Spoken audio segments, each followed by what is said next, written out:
Well, if you were paying attention to the weather yesterday, there was a big severe weather outbreak across the plains yesterday, across portions of Kansas, down into Oklahoma, and even parts of Colorado as well. We saw several tornadoes, and this will go down as a tornado outbreak with 13 total tornado reports from Colorado into Kansas, down into western and central Oklahoma yesterday. Tons of wind reports, a ton of those with winds over 75 miles per hour reported, tons of hail reports, a lot of significant hail. So we saw a big day of severe weather across the plains, and it doesn't stop there. So if you didn't pay attention to the weather yesterday, you might want to pay attention to the weather this week, because we have more severe weather across the country as we go into Monday today. An enhanced risk back here across the central plains.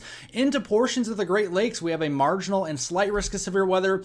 Big severe weather outbreak as we go into Tuesday. That continues as we go into Wednesday as well, from the Ohio Valley all the way down to the southern plains, and on Thursday into the Arklatex region and the southern plains into Oklahoma as well. We'll be keeping an eye on that. So if you are new here to the channel at Weather on the Go, make sure to give the channel a subscribe down below so you get the latest weather information right at your fingertips here on this channel. We do daily videos across southern Canada, the United States, and the tropics. Be sure to press the thumbs up button down below to help get this information passed along to more and more people. So why are we seeing this severe weather? Well, looking at today, we have the subtropical jet from the eastern Pacific moving up here into Arizona and New Mexico. Meanwhile, the polar jet to the north from Canada is actually starting to retreat southward towards that subtropical jet. So with those two jet streams starting to come together, that's why Nebraska and those areas in the central plains have more of a heightened threat for severe weather today. As we go into Tuesday is why we have the most significant risk of the week, because both those jet streams come together here. Look how strong the belt of the westerlies are in the jet stream. We have a negatively tilted trough as well, enhancing some of that wind shear out there. That continues into Wednesday, the belt of strong westerlies in the jet stream across the Ohio Valley all the way back to the southern plains, and even on Thursday as well across the Arklatex and down here to Oklahoma in the southern plains. So a very active week of severe weather it will be. So let's first look here at today. The day one outlook from the Storm Prediction Center in Norman, Oklahoma is putting an enhanced risk, level 3 out of 5 on the severe risk scale across northeastern Colorado into southwestern Nebraska and extreme northwest Kansas today. Slight risk extending eastward into Iowa and southern Minnesota, and also an area up here into southeast Wisconsin, northeast Illinois, and into northwest Indiana, in and around Milwaukee, Chicago, and also South Bend, Indiana, that need to pay attention to severe weather. That's a level 2 out of 5 on the risk scale.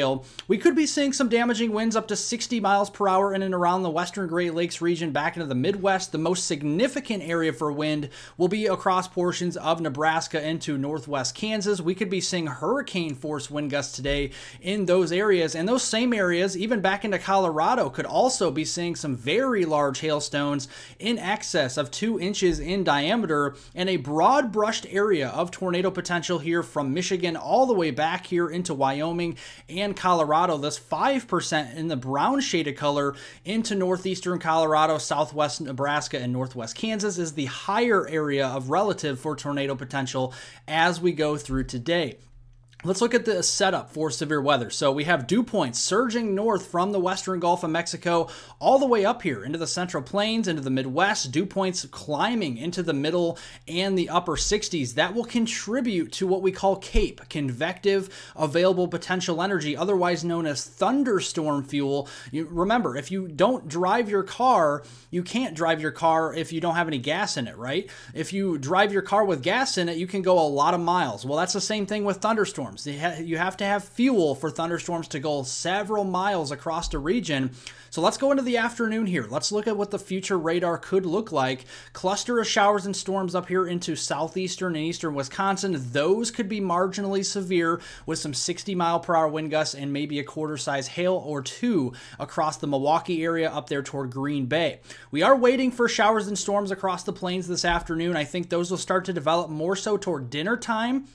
And as we get after dinner into the mid-late evening hours, they'll be scattered at first across Nebraska back into Iowa here, but a few of these could rotate and produce a couple of tornadoes. Upscale growth into a big complex of showers and storms early Tuesday morning. This is around 2, 3, 4 o'clock in the morning Central Time across Nebraska into South Dakota, but also over here into southern Minnesota, western Wisconsin, and Iowa. And this would likely pose more of a risk for wind and hail versus a tornado threat, but I do think 1 or 2 of these storms may hang on to that tornado threat here on the leading edge as we go through early Tuesday morning.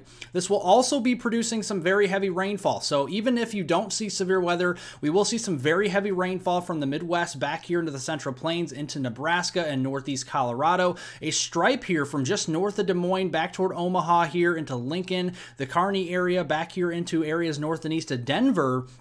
Could be seeing around 1 to 3 inches worth of rainfall today, so a localized flash flooding threat will be there as we go through tonight and into early tomorrow morning.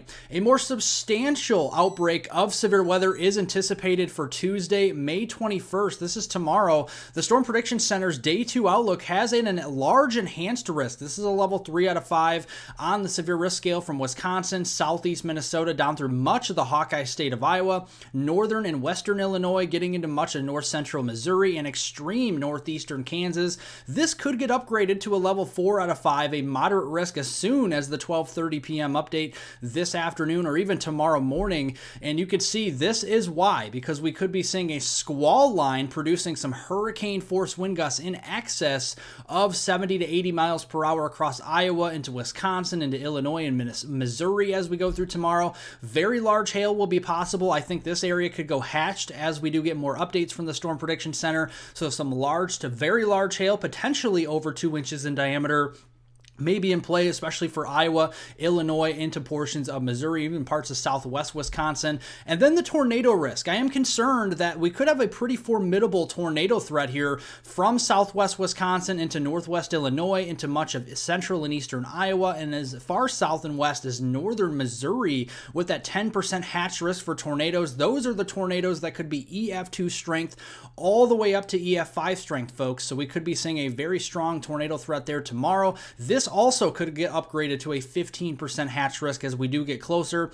A large broad brushed area in the green and brown of a 2 to 5% chance of tornadoes, stretching all the way up here toward the upper peninsula of Michigan, western lower Michigan, back into northwest Indiana, all the way south through St. Louis here into portions of downstate Missouri, northeastern Oklahoma, into Arkansas and Kansas. So a large area here for a potential tornado outbreak as we go into Tuesday. Here's why. We have dew points into the 60s out ahead of the main surface low pressure system and the cold front all the way up into the Midwest. Cape, convective available potential energy is on the rise, especially with southwestward extent through the Missouri Valley. But here's what we have to watch out for.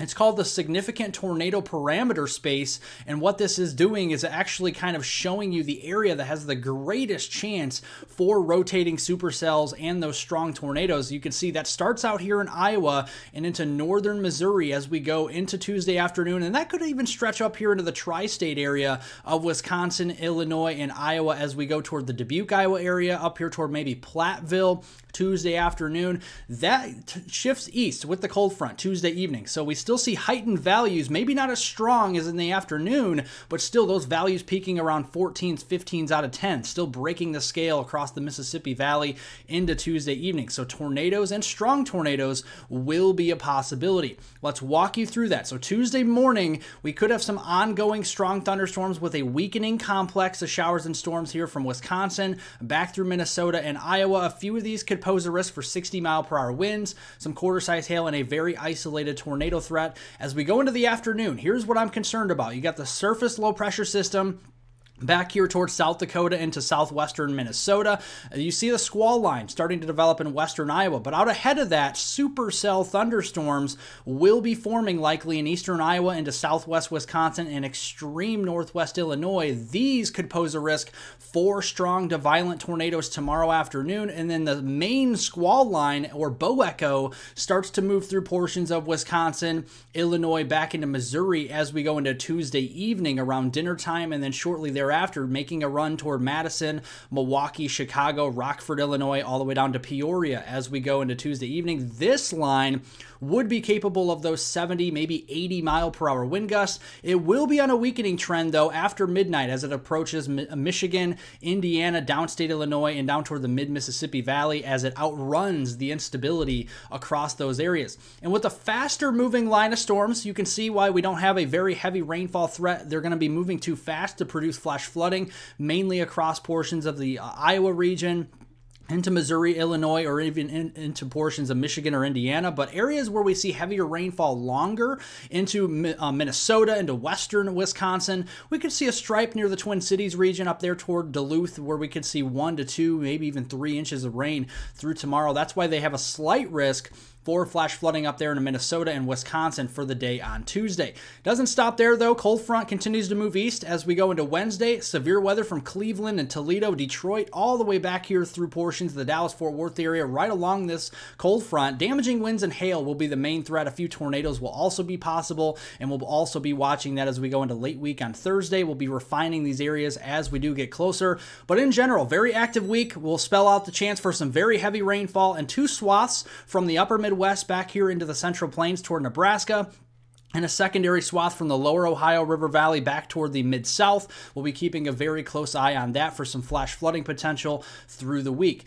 Now, with the severe weather aside, we do have some heat, some excessive heat across the south building through the day today. 90s and triple-digit heat across West Texas. Going to be really starting to get those 90s to push further to the north today. As we go into Wednesday, the cold front will halt that threat for excessive heat across the Central Plains. So that means more of the 70s will be into the Kansas rather than the 90s. But that heat comes right back. So Kansas, Oklahoma, and Texas, 80s and 90s come right back as we go into late week there on Friday. And going into Memorial Weekend, and Memorial Day weekend here on Saturday, May 25th through the following week there, you can see the heat will be building across the south central U.S. and the southeast, where cooler anomalies across the west and northwest will give us more troughs, and the battleground between the two air masses will continue. So more showers and storms will be favored across the eastern 2/3 of the country, and will be a little bit drier, or at least near normal, across the southwestern part of the country. The driest areas will be in around Phoenix, over here towards the Albuquerque, Santa Fe, New Mexico area, and maybe Fort Stockton, Texas. Pretty dry as we go in towards the Memorial Day weekend time frame. And you can see for the day of Monday, Memorial Day on May 27th, here's your high temperatures preliminary. You can see the 80s, 90s down near the south, near the Gulf Coast. Very hot down there in Florida as well. You can see nice temperatures, though, across the north and the central U.S., up into the northeast. Pretty nice 70s, maybe some 80s mixed in there. And it looks like the wettest weather will be across the Ohio Valley down into the southeast and the eastern seaboard here, as we have another trough moving through, and then some active weather in southern Canada as well. But a high pressure system out west will be feeding into the excessive heat and the dry conditions for areas of the Four Corners region, and back there into California will remain dry for Monday, Memorial Day itself. Looking at that though, you can see the heaviest rains will be from downstate Illinois and Missouri down into portions of Indiana, Kentucky, Ohio looks pretty wet there from Memorial Day. So if you have any outdoor plans, just monitor your latest weather forecast. We are a week out from Monday, Memorial Day, so things can still change, and we'll keep you very updated on that as we do get closer. Make sure to have multiple ways to receive watches and warnings for severe weather as we do go through this week. A dangerous week of severe weather is anticipated from the plains into the Midwest and Great Lakes. Again, have multiple ways to receive watches and warnings throughout the week. We'll keep you updated right here on this channel with daily weather updates. We may have an update this afternoon, so stay tuned on that, especially if we do see any upgrades to the severe weather probabilities. Otherwise, a new video will be out tomorrow morning. Make sure to give the video a like down below, subscribe if you are new, and leave any comments, questions, and concerns below. I'll get to those later on today, and I hope everyone has a wonderful start to their work week out there.